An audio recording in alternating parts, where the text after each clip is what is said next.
은혜 받으신 말씀은 시편 42편 5절 말씀입니다.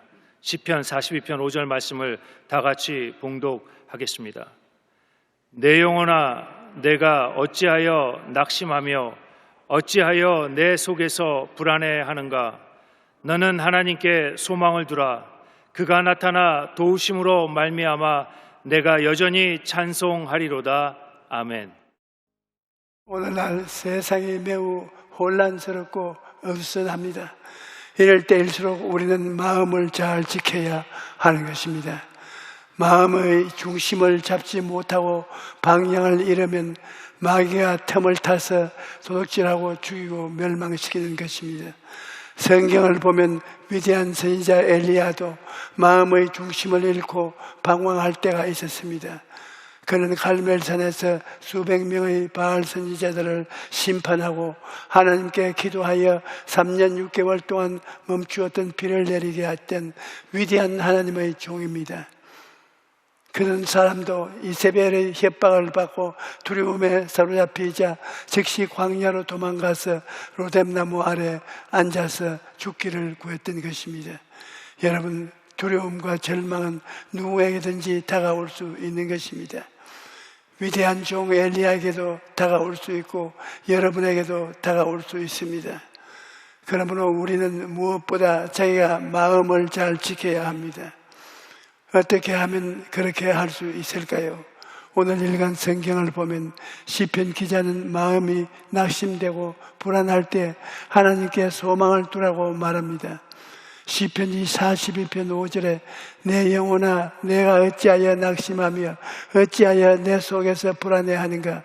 너는 하나님께 소망을 두라.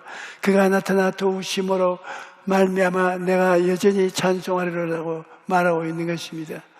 여러분, 우리가 하나님께 소망을 둘 때 하나님께서 우리를 도와주셔서 모든 두려움과 낙심과 불안을 우리가 넉넉히 이길 수 있는 것입니다. 첫째로 하나님께 소망을 두는 사람은 하나님을 그 마음의 주인으로 모시는 사람입니다. 우리가 인생을 살다 보면 여러 가지 어려움을 겪게 됩니다. 영혼이 삶에도 시련이 다가오고 세상 생활에도 어려움이 다가오는 것입니다. 사업상 어려움이 다가오고 대인관계의 어려움, 부부간의 어려움, 부모 자식 간의 어려움, 끊임없이 어려움이 다가오는 것입니다. 또 육신의 병들고 허약해지고 고통스러운 일이 다가오기도 합니다. 우리가 아담과 하와의 자손 이상은 이러한 고통을 피할 수가 없습니다. 왜냐하면 아담과 하와가 범죄하고 난 다음 가는 곳마다 가시는 굴과 엉겅퀴가 나고 질병과 고통으로 괴로움을 당하게 될 것입니다. 우리의 힘으로는 세상의 염려, 근심, 불안, 초조, 절망을 극복할 수 없습니다. 그러나 하나님을 내 마음의 주인으로 모시고 있으면 두려움과 염려, 근심, 불안을 넉넉히 이길 수가 있는 것입니다.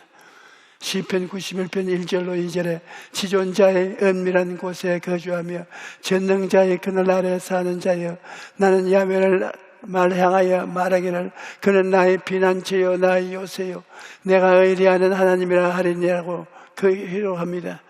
여러분, 우리가 살다 보면 여러 가지 광풍을 만나게 됩니다. 정치적인 광풍, 경제적인 광풍, 또 오늘날 전 세계를 휩쓸고 있는 전염병과 같은 광풍이 불어올 때 우리는 하나님을 마음의 주인으로 모셔야 합니다. 그러면 하나님께서 우리의 피난처가 되어주시는 것입니다.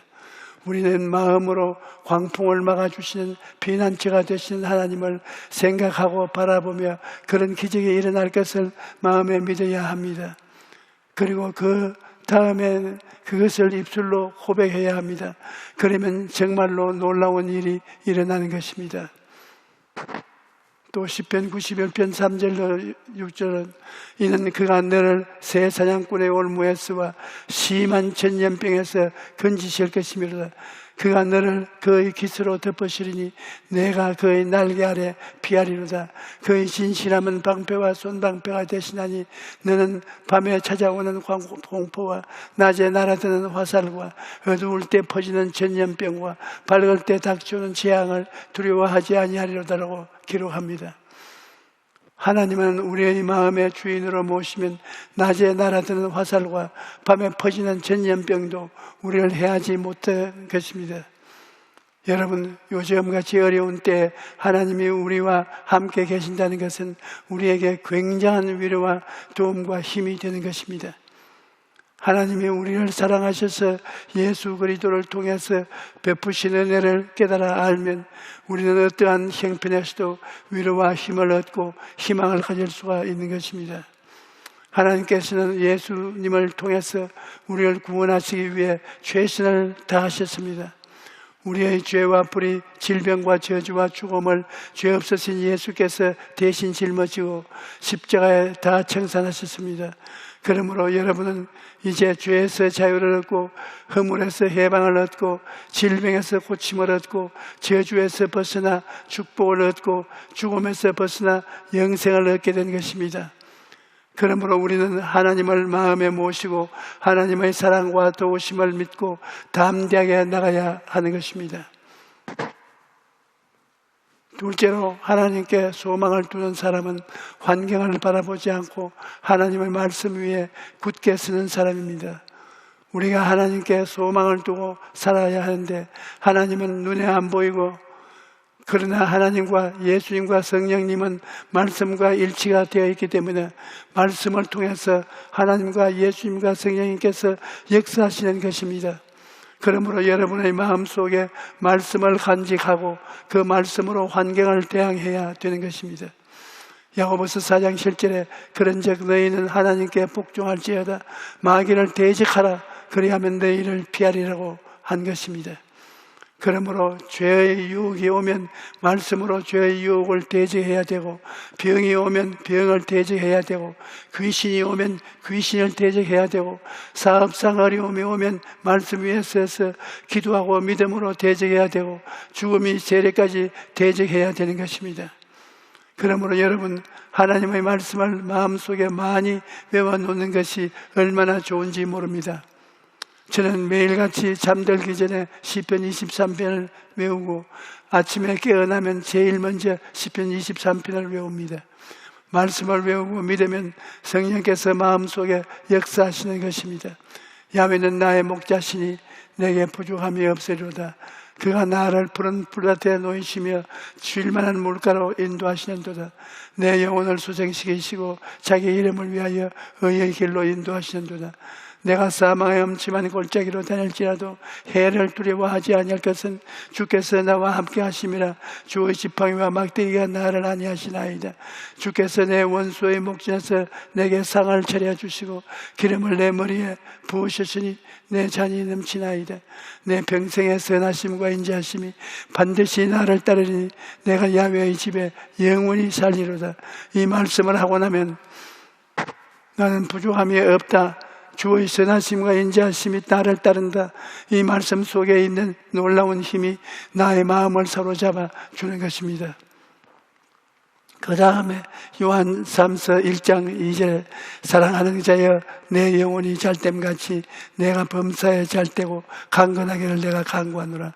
이 말씀을 외워놓으면 내가 어떻게 살까 걱정과 염려와 두려움이 다가올 때 성경에 내 영혼이 잘됨같이 내가 범사에 잘되고 강건하기를 내가 간구한다고 말했으니 반드시 잘 될 것을 생각하고 잘 될 것을 꿈꾸고 잘 될 것을 믿고 잘 될 것을 강하게 선포할 수가 있는 것입니다. 혹은 마음에 고통스럽고 육신이 병들었을 때는 베드로전서 2장 24절 말씀을 친히 나무에 달려 우리 죄를 담당하셨으니 이는 우리를 죄에 대하여 죽고 의에 대하여 살게 하심이냐. 그가 채찍에 맞음으로 너희는 나음을 얻었나니.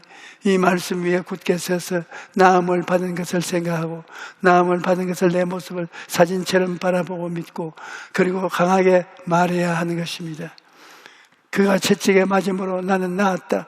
눈에는 아무 증거 안 보이고 귀에는 아무 소리 안 들려도 나는 나았다. 그렇게 믿음으로 선포하면 믿은 대로 이루어지는 것입니다. 또 마음에 두려움이 다가올 때는 이사야 41장 10절 말씀이 얼마나 좋습니까? 두려워하지 말라. 나가 너와 함께 함이라. 놀라지 말라. 나는 내 하나님이 됨이라. 내가 너를 굳세게 하리라. 참으로 너를 도와주리라. 참으로 나의 오른손으로 너를 붙들리라. 여러분, 이 말씀이 여러분 마음속에 들어오면 용기와 힘이 솟아오르는 것입니다. 아무도 의지할 수가 없어 온 천지가 다 캄캄하고 외로울 때도 하나님의 말씀이 광명한 빛과 같이 마음속에 들어와서 두려워 말라. 내가 너와 같이 한다. 놀라지 말라. 나는 내 하나님이 된다. 내가 너를 굳세게 할 것이다. 참으로 너를 도와준다. 참으로 나의 오른손으로 너를 붙들어준다. 이런 말씀을 하시니 얼마나 큰 위로가 됩니까? 천군 만마를 얻은 것 같지 않습니까? 이와 같이 우리는 하나님의 말씀을 통해서 모든 어려움과 두려움을 이길 수가 있습니다. 그러므로 우리에게 주신 최고의 선물이 말씀인 것입니다. 말씀을 통하여 하나님이 나타나시고, 말씀을 통하여 예수님이 찾아오시고, 말씀을 통하여 성령께서 역사하시는 것입니다. 그렇기 때문에 여러분, 말씀을 많이 외우고 그 말씀 속에 살아가십시오. 어떤 일이 있어도 환경을 바라보지 말고 하나님의 말씀 위에 굳게 서십시오. 말씀 안에서 하나님을 주인으로 확실히 모시면 모든 불안과 두려움이 사라지고 하나님의 도우심을 얻게 될 것입니다. 셋째로, 하나님께 소망을 두는 사람은 어려움을 당할 때 기도하는 사람인 것입니다. 여러분, 우리가 기도해야 그 기도를 통하여 하나님께서 역사해 주시는 것입니다. 우리가 기도하지 않는데 하나님께서 어떻게 역사해 주시겠습니까? 우리는 마음에 확신과 평안이 올 때까지 하나님 앞에 엎드려 기도해야 되는 것입니다. 하나님께서는 너는 내게 부르짖어라. 내가 내게 응답하겠고 내가 알지 못하는 그 은밀한 일을 내게 보이리라고 말씀하셨습니다. 어려움을 당할 때 홍해가 내 앞을 가로막을지라도 우리가 기도하면 하나님께서 홍해가 갈라지게 하시는 것입니다. 예전에 독일 프랑크푸르트 군소음교회 성도님으로부터 편지를 받은 적이 있습니다. 이분은 한국 사람이 아닌 독일 사람인데 루게르 병을 앓고 있었습니다. 주변 사람들이 독일 사람이 왜 말도 안 되는 한인 교회를 다니냐고 물어볼 때마다 이분이 대답하기를, 통역 없이는 알아들을 수 없지만 이 교회는 성령님의 임재가 있는 교회, 아픈 몸을 이끌고 가서 예배를 드리면 몸이 가벼워지는 것을 체험하기 때문이다.